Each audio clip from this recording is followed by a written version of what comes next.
One teaching that I could never get on board with as a Mormon, could not get me to believe it had much value, was genealogy, which I know is going to be controversial because a lot of people who aren't Mormon love genealogy. And it's fine to love it. It's fine to be interested into like looking into history and stuff. It's kind of like your family history. I get the appeal.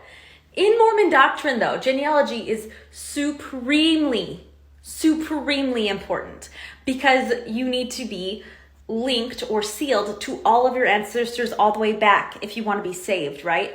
And even as a young teenager, I remember thinking, but the whole thing falls apart if anywhere in your line of ancestry there's even a single person who cheated on their spouse and didn't say anything, right? You just need like one mom who slept with a, sailor that came in over the weekend for the whole family line to be fucked as far as genealogy goes and getting you sealed to the correct people.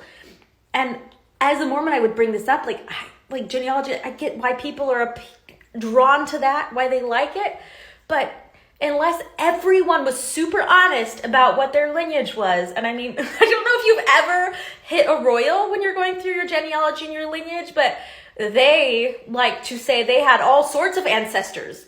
Zeus, God himself, Jesus the Christ, okay? Some of my lines of genealogy, when we hit royalty in Europe, all of a sudden, we have all of the genealogical lines going right back to Jesus himself, okay? Like these things, the accuracy is so low. And even as a very young teenager, I recognized this. And I still remember in my patriarchal blessing, it had a line in there about how much I was going to love genealogy and it was going to become a passion of mine. And I'm like, but it doesn't make any sense.